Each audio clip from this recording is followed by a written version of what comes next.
Welcome back to another edition of Max and Nicky Video Game Music Reactions, where we delve deep into some classic video game music and some new video game music, in fact, or newer, more modern stuff. we dig deep, we analyze, we dissect, and we enjoy. And we enjoy. Most importantly, we enjoy, and we hope you enjoy. Today, we're going to be doing something from the more modern era with a classic kind of sound to it. Yeah. We're going to do a song from Undertale, 2015 game Undertale by Toby Fox. And the level is Ruins. Ruins. Toby Fox did everything in the game. Yeah. Are you sure it's 2015 or not 2014? 2015, I just looked up. It's 2015. Oh, okay. For some reason, I thought it was 2014. Anyway, I actually I played through this game and beat it the real way during the quarantine. And man, it's a really cool game, especially when you do it the real way. It's like...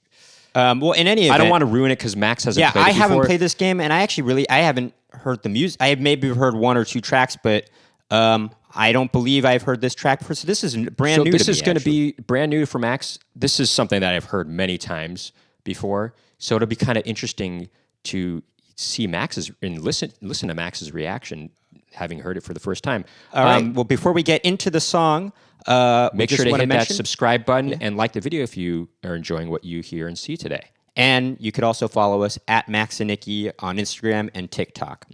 But for now, let's get into Ruins by Toby Fox from Undertale.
Max, you should have had that loop one more time.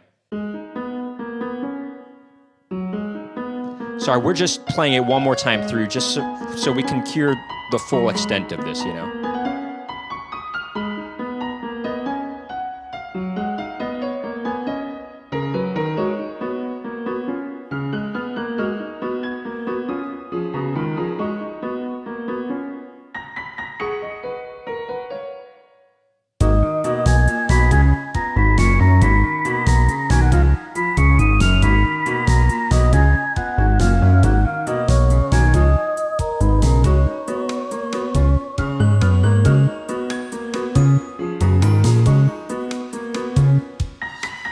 Two pianos. It's one on.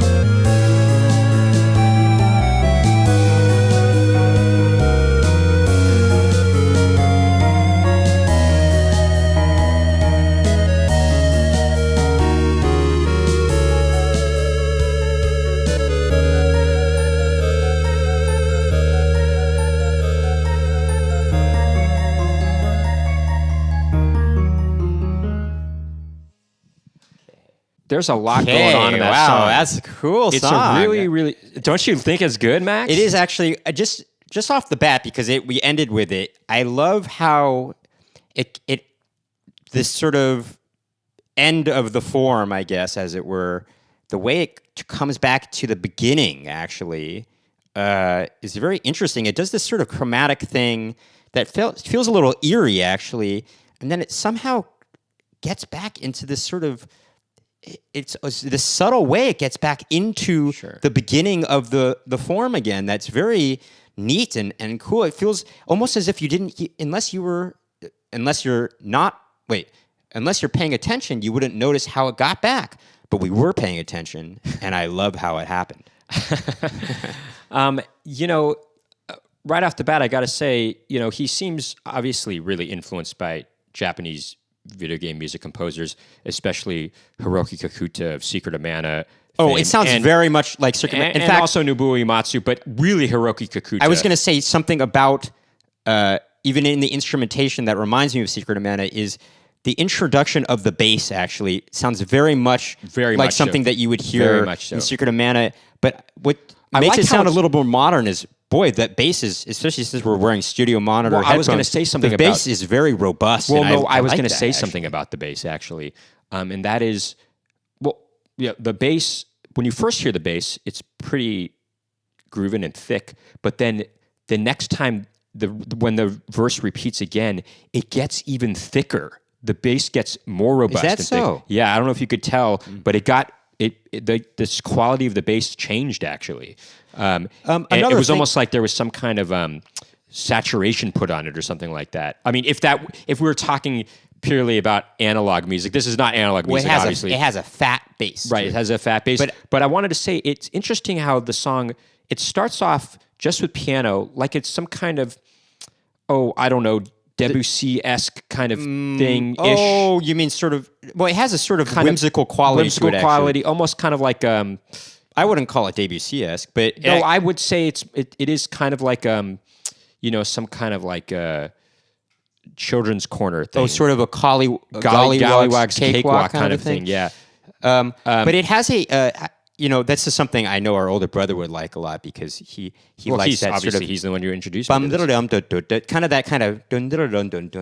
those kinds of... But it's also things. Got sort of, a lot of syncopation in this song, too. Well, it really actually has also, dare I say, a minimalist quality to it, too.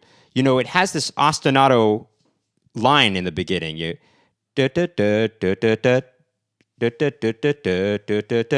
that happens. And for our listeners who don't know what ostinato means, it's just something that repeats over and over again. That keeps happening while these other layers are added to it, and that makes me think of a sort of minimalist quality to it. And then we finally are introduced to a new section that brings us into another. It's funny because that happens, which is interesting. We were queuing up this song and Max hadn't heard this before, and he heard the beginning piano part, and he was like, "Oh, this is cool." And in my mind, I was thinking, "Oh, wait till the rest of the instruments come in." By the way, I don't know if you noticed, it's really interesting the way the piano was panned after the other instruments came in. The left hand was panned way to the left, and then the right hand was panned way to the right. At first, I thought it was two different pianos playing, but I think it was. I mean, obviously, this is digital music.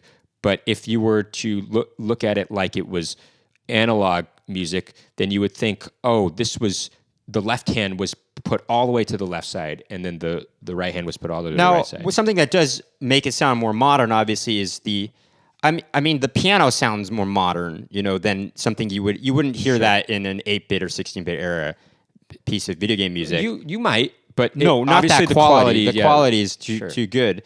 The quality of all the instruments is too good, but you do hear some synth added to it later. Sure, you hear some synth sounds, at least strings, really. Yeah, but I really like the. There's like a bell flourish that goes on, right? Do you think everything in this track is phony instrument, like MIDI? Sure, yeah. You think everything, or samples, right? You think the bass is too? There's samples, right? Do you think so? Is MIDI samples? Basically sample music, sure. MIDI, Well, I Sure, mean, yeah. I don't No, want I to get hear into you. a whole thing about it, but Yeah, I think everything is, but but I'm not 100% sure. But it's amazing that Toby Fox, who created the video game, he did everything for the game, including writing this music. What a what sort of a jack of all trades, I guess, Jack- and well, a master of all, I guess. sure, yes, and also just prodigy, really. But it's cool the end though that section at the end where it's or kind of the bridge part where these flutes enter, which sounds really cool, and then as you said, it sort of these flutes kind of it does a thing that well- it starts fading out, and then what I it was going to starts say back up about again, that the end whole part track. of the form, at first it does this chromatic thing that sounds a little bit I wouldn't say off-putting, but it almost sounds as though he went into this area that didn't quite go with the rest of the song, because it does this sort of eerie thing, Sure, yeah. this chromatically eerie thing that I thought I was a little unsure about it, but then the way he expertly transitions back into the beginning of the form, I thought, whoa, now that makes me really like that part, actually, in a way. It makes me think, wow, there's some real intention here, Yeah. It's a great track, and there's a lot of other great tracks in this video game. I think Max, that'll I do it highly for- recommend it. Hey, if you like what you heard and saw today, make sure to hit that subscribe button, click the like button, and make sure to follow us on Instagram at Max and Nicky. And TikTok. Sure, there you go. Until next time.